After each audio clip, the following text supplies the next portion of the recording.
Ravi de vous retrouver sur ce plateau d'information. Mesdames et messieurs, bonsoir et bienvenue à la une 12 mai, date d'anniversaire du guide spirituel des Ansar, à Seyd Cherif Ousmane Madane Haïdara à Dakar au Sénégal. Le temps de la célébration est donné à travers une cérémonie de prêche tenue dans la nuit du lundi au mardi 12 mai. L'événement a enregistré la présence effective des dirigeants de la Fédération Ansardine Internationale, nos envoyés spéciaux El Hamidou Badjini, Bouya Djagelea Koulibaly, avec la voix de Moussa Foma. 12 mai 1955, 12 mai 2026, le guide spirituel des Ansar a 71 ans. 71 ans au service de l'humanité et pour la promotion d'un islam pacifique et tolérant, invitant les gens sur la voie du salut. Une première dans l'histoire, l'Ansardine nationale Sénégal commémore l'anniversaire en présence de son éminence à Seyyed Cherif Ousmane Madane Haïdara, qui séjourne à Dakar, la capitale du Sénégal, ces derniers temps. L'occasion a mobilisé la présence massive des sympathisants et militants Ansar venus des 11 sections du pays pour témoigner toute leur reconnaissance à Allah subhanahu wa ta'ala pour sa grâce incommensurable. Plusieurs pays étaient également représentés à la cérémonie de prêche, s'inscrivant dans le programme d'activité de la date anniversaire du président du Haut Conseil islamique du Mali, notamment le Mali, le Burkina Faso, la Côte d'Ivoire, la Gambie et la France. C'est aux alentours de 1h30 que le président du groupement des leaders spirituels musulmans du Mali, Seyyed Cherif Ousmane Madane Haïdara, signe son arrivée.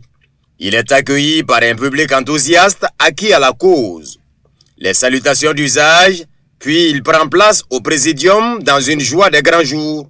S'ensuivent les interventions pour lui souhaiter un joyeux anniversaire, formuler des vœux pour le retour de la paix et la stabilité dans sa mère patrie, le Mali et dans tout le Sahel. 2h16, l'enfant de Tamani, fils prodige de Ba Madane Haïdara et de Bassidan Traoré prend la parole. Dans un premier temps, le guide spirituel des Ansar de remercier tous ceux qui, d'une manière ou d'une autre, ont contribué à la réussite de la cérémonie, en particulier les autorités du Sénégal, ainsi que les responsables du Haut Conseil des Maliens établis dans le pays. Le président du groupement des leaders spirituels musulmans du Mali de prodiguer des sages conseils à la communauté musulmane, les exhortant au respect des lois du pays hôte et de faire montre de citoyens modèles afin de préserver l'image du Mali. Sous les injonctions du président de la fêtière islamique du Mali, les fidèles ont procédé à la lecture des sourates Fatiha et Ikhlas pour le repos éternel du général Sadio Kamara, le pays Dogon endeuillé par les actes barbares de terroristes, toutes les victimes civiles et militaires tombées sur le champ d'honneur, ainsi que pour la paix et la cohésion sociale au Mali. Dans sa prédication toujours, Seyyed Cherif Ousmane Madane Haïdara mettra un accent particulier sur les enseignements de l'islam, religion qui prône la paix, la tolérance interreligieuse et la cohabitation pacifique pour un vivre ensemble des plus harmonieux. Les comportements vertueux prônés par la religion musulmane étaient également au cœur de son message. Le président du Haut Conseil islamique du Mali a invité les musulmans à ne pas tomber dans le piège de l'amalgame qui tend à confondre l'islam, religion prêchée par le saint prophète Mohammed, paix et salut sur lui, et la culture arabe, une toute autre chose. Le guide spirituel des Ansar a remercié les militants Ansar pour leurs efforts au quotidien pour la promotion de l'islam et les actions de bienfaisance en faveur des couches démunies. A noter que chaque année, l'anniversaire du guide spirituel des Ansar est célébré en grande pompe dans les pays membres de la Fédération Ansardine Internationale FADI à travers le monde.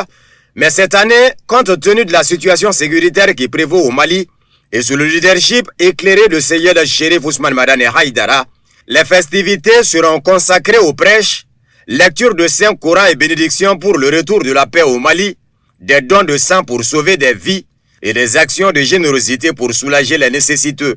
La soirée de prêche a été sanctionnée par les bénédictions et la prestation des 6 serments d'allégeance à l'islam ou la bayatul islamique.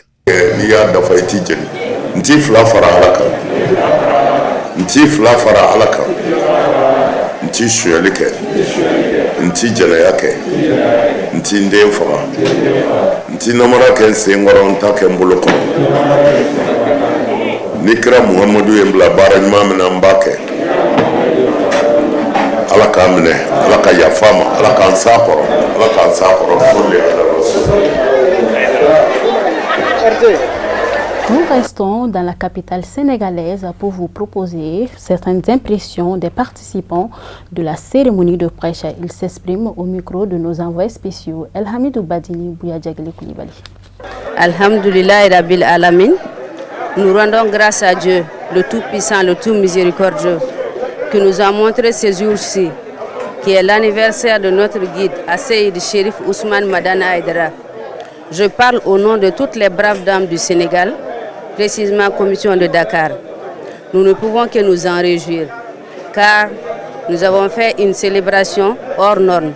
C'est une première fois que le guide Asseïd Chérif Ousmane Madana Aïdara fête son anniversaire hors du Mali. Et nous ne pouvons que nous en réjouir. Nous ne serons terminés sans pour autant formuler des vœux de santé, de prospérité et de longévité à notre guide, Asseïd Chérif Ousmane Madana Aïdara, à toutes les Ansars du Sénégal et du monde entier. Et nous prions aussi pour la paix et la stabilité de notre Maliba.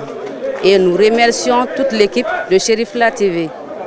Bon, tout d'abord, je vous remercie, moi c'est Salia Koulibaly, président du Haut Conseil des Maliens établi au Sénégal, aussi représentant de l'ambassade du Mali au Sénégal, à la cérémonie de l'anniversaire du président du chef Ousmane Madana Aïdara.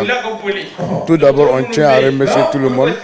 Dakar et les 14 millions, tout le monde sont mobilisés pour venir animer cet événement à sa juste valeur. Parce que c'est quelque chose qui a été la première fois, la 71e anniversaire vient de Séoula, Dakar. On le sait, depuis qu'il a commencé son acte, ça n'a jamais été fait, tout s'est fait à Bamako. Mais Dakar a eu cette chance, on le remercie infiniment d'abord, nous remercie ce texte et de remettre sa juste valeur. Et on nous demande au marabout aussi de faire tout, de prier pour le Mali, compte tenu de la difficulté que le Mali possède aujourd'hui. Et tout le monde sait que le Mali a des difficultés aujourd'hui, mais ce n'est pas la fin. Donc c'est la prière et le sacrifice qui peut nous sauver dans ces actes. Donc on demande au marabout de tout faire et de dire quelque chose aux gens qu'on peut comprendre aujourd'hui à sa juste valeur, les prières, les bénédictions, pour que le Mali puisse s'en sortir. On tient à remercier tout le monde, surtout les journalistes, les venants de 14 régions du Sénégal pour venir célébrer cet événement avec nous. Je les remercie et les souhaiter un bon retour dans leur famille respective. Merci. Dans le même registre, 12 mai 1955 à 12 mai 2026, cela fait exactement 71 ans que Seyid Chérif Ousmane Madana Aïdara, président de la Fêtière islamique du Mali et guide spirituel des Amsar, est sur terre. Dans ce cadre, la Fédération Amsardine internationale FADI a procédé à une remise de dons à l'Amaldem de Lafiabougou et à l'orphelinat d'ébagnement de Doumanzana. Cette cérémonie s'est déroulée ce mardi 12 mai dans les communes 1 et 4 du district de Bamako. Le point avec Ténédia Traoré et Nhoum Kouné.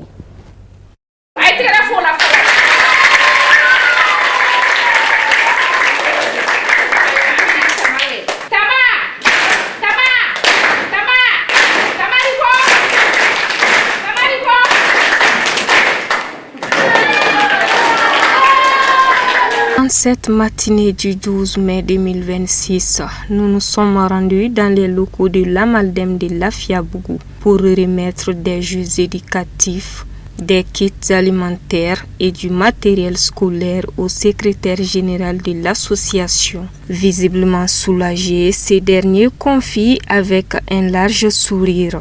Au nom de l'Amaldem, je viens de recevoir ce don des mains des délégués du guide spirituel des Ansars. Cette opération dépasse la simple remise de fournitures. Il s'agit d'un acte de foi.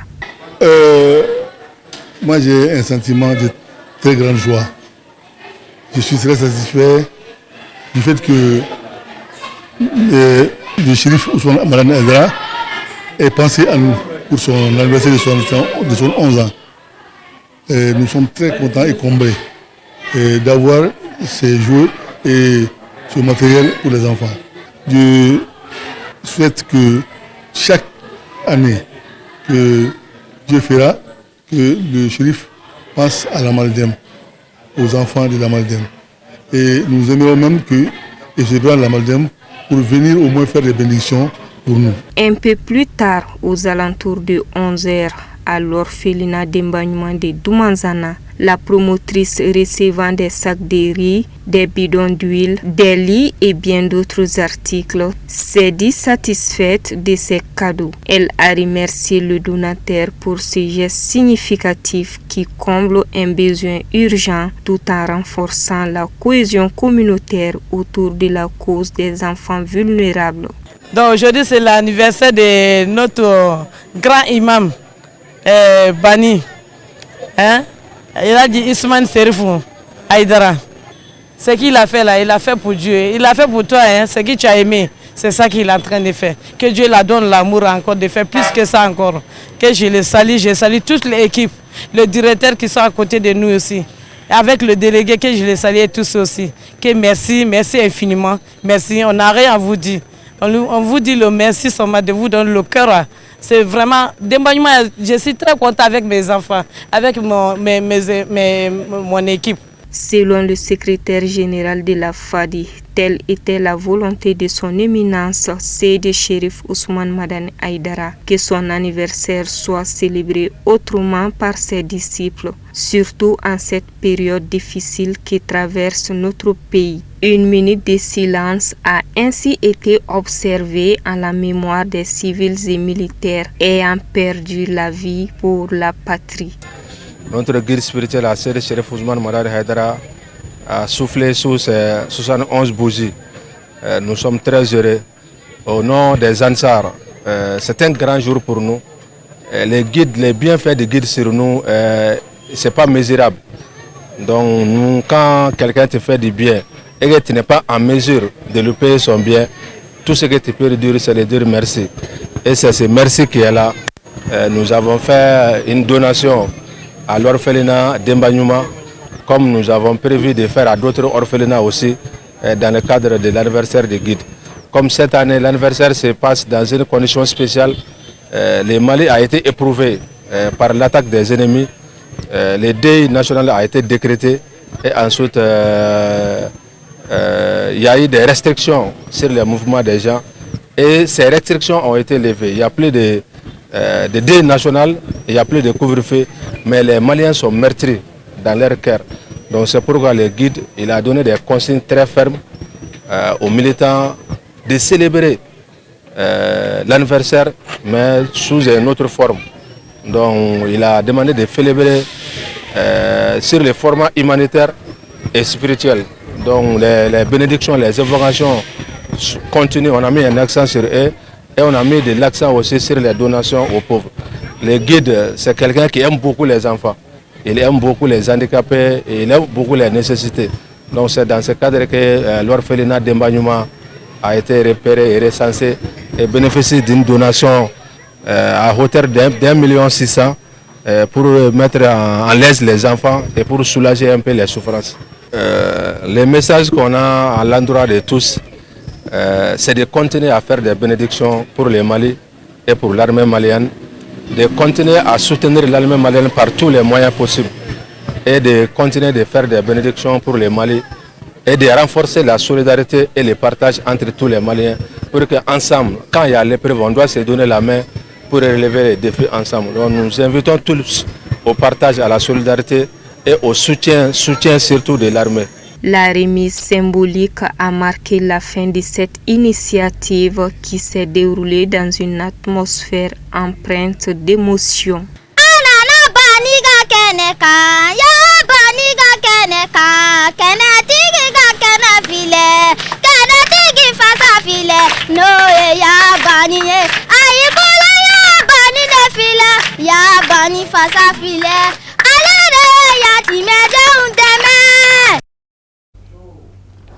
En prélude au Hajj 2026, une journée de lecture du Saint-Coran a été organisée à la Mecque avant le départ des pèlerins. Le ministère des Affaires religieuses, du culte et des coutumes du Mali, à travers la direction générale de la Maison du Hajj, avec l'implication des agences de voyage privées du Mali.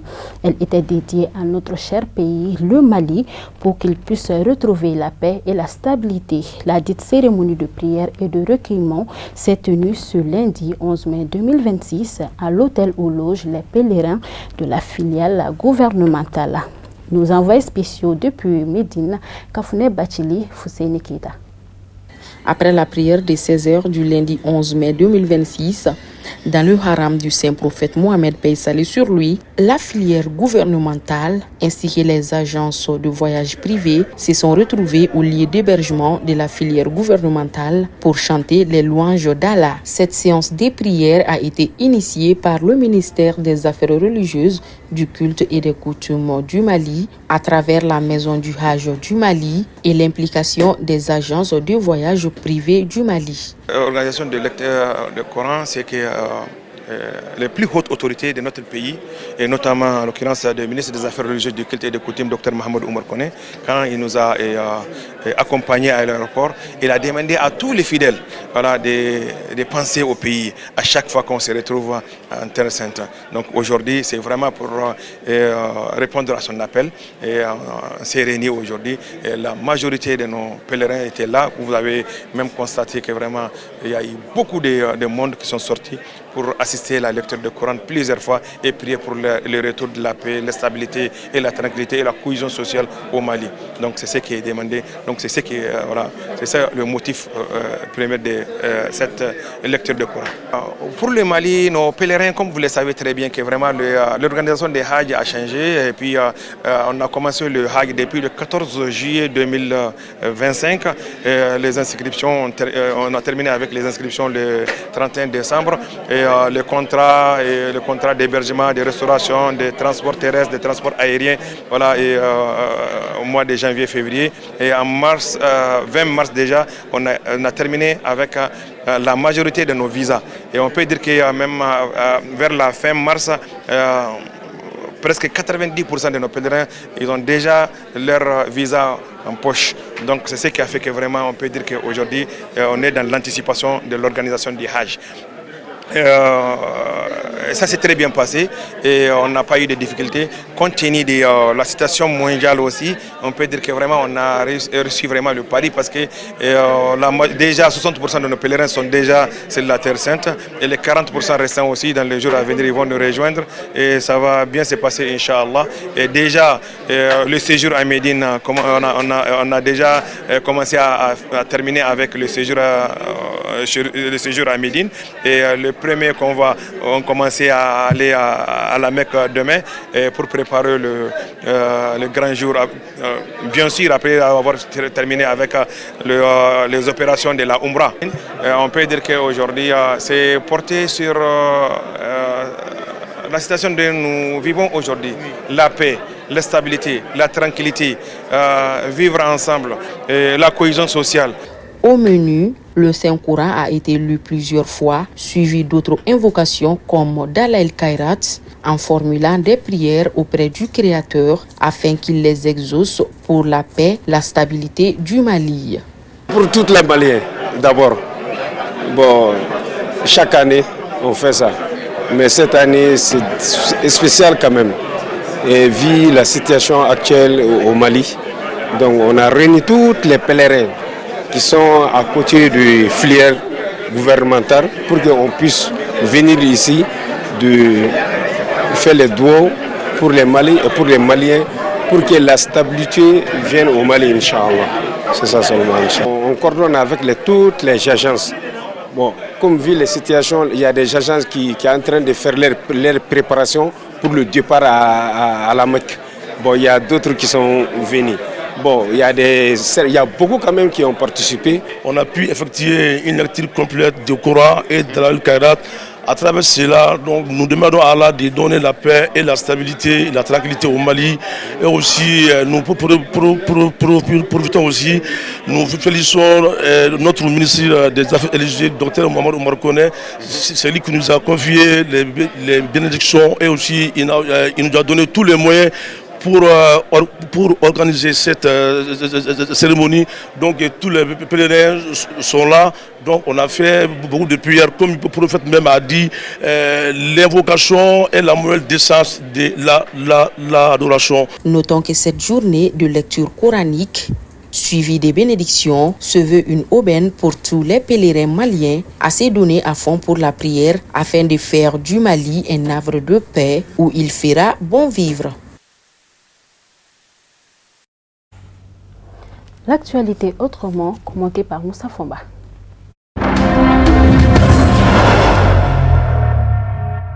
Le président Yoweri Kaguta Museveni a prêté serment mardi au jardin cérémonial de Kololo, dans la capitale Kampala, devant des dizaines de milliers d'invités nationaux et étrangers, marquant ainsi l'entrée en vigueur de son 7e mandat présidentiel pour la période 2026-2030.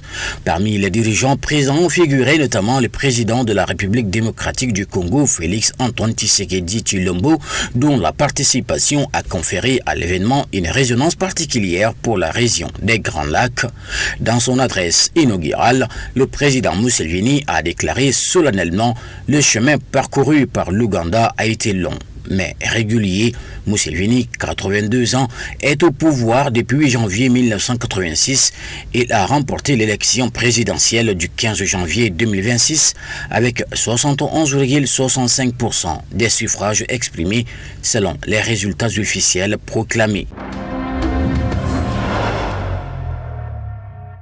Le groupe rebelle AFC M23, soutenu par le Rwanda, s'est retiré ce week-end de plusieurs positions stratégiques dans la province du Sud Kivu, dans l'est du Congo, ont déclaré lundi l'armée congolaise et un responsable rebelle, marquant ainsi le premier revirement significatif sur le champ de bataille depuis des mois. Ce retrait fait suite à la pression militaire exercée par l'armée congolaise et à la pression diplomatique de Washington, a déclaré à Reuters un porte-parole de l'armée congolaise. Il s'agit du premier mouvement notable sur la ligne de front depuis que les rebelles ont brièvement pris la ville d'Uvira en décembre avant de se retirer sous la pression des États-Unis. Il intervient 2 semaines après que les États-Unis ont imposé des sanctions à l'ancien président Joseph Kabila pour ses liens présumés avec l'AFC M23, allégation qu'il nie. Les combats se sont poursuivis dans l'est du Congo malgré les efforts de médiation menés par les États-Unis et d'autres acteurs internationaux. Dans une lettre adressée au secrétaire d'État américain Marco Rubio, datée du 7 mai, et communiquée aux médias ce week-end, le coordinateur politique de l'AFC M23, Corneille Nangaa, a accusé les États-Unis de manquer de crédibilité en tant que médiateur après avoir signé l'année dernière un accord de partenariat minier majeur avec Kinshasa. Le président américain Donald Trump doit se rendre à Pékin du 13 au 15 mai pour des discussions de haut niveau avec le président chinois Xi Jinping, selon le ministère chinois des Affaires étrangères. Les échanges devraient porter principalement sur les commerces, l'Iran et les questions de sécurité régionale.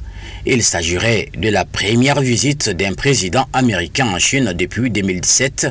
Donald Trump devrait notamment pousser Pékin à revoir ses positions sur l'Iran, dont la Chine reste un important acheteur de pétrole, tout en cherchant à apaiser les tensions commerciales entre les 2 premières puissances économiques mondiales. Initialement prévue plus tôt dans l'année, la visite avait été reportée en raison du conflit impliquant l'Iran. Malgré des désaccords persistants sur Taïwan, les droits de douane et le Moyen-Orient, la Maison-Blanche indique que ce déplacement combinera diplomatie et symboles, avec notamment un dîner d'État et une visite du Temple du Ciel à Pékin. Les autorités américaines espèrent obtenir de bons accords pour les États-Unis et relancer un dialogue direct avec la Chine, considéré comme un rival stratégique majeur. Enfin, pour terminer sport, à quelques mois du coup d'envoi de la Coupe du Monde 2026 aux États-Unis, au Canada et au Mexique, les autorités américaines tentent de rassurer les supporters étrangers sur les dispositifs de sécurité prévus pendant le tournoi. Ces dernières semaines, des inquiétudes avaient émergé après des déclarations de l'administration Trump et de l'AIS, l'agence américaine chargée de l'immigration et des douanes. Son directeur, Todd Lyons avait affirmé que l'AIS participerait au dispositif global de sécurité du mondial. Selon lui, l'agence devait contribuer à garantir la sécurité des joueurs, des visiteurs et des infrastructures pendant la compétition. Mais Rodney Barreto, co-président du comité d'organisation de Miami pour la Coupe du Monde 2026, a apporté une précision importante. L'AIS ne sera pas présente à l'intérieur des stades durant les matchs. Il a assuré que le tournoi ne se transformerait pas en opération de contrôle migratoire et que l'objectif restait d'offrir une expérience sereine aux supporters venus du monde entier. Rodney Barreto a également indiqué avoir échangé directement avec le secrétaire d'État américain Marco Rubio, qui lui a garanti une accélération des procédures de traitement des passeports et des visas afin d'éviter de longues attentes pour les visiteurs étrangers. La Coupe du Monde 2026 sera la plus grande de l'histoire avec 48 équipes participantes et des millions de supporters attendus à travers l'Amérique du Nord.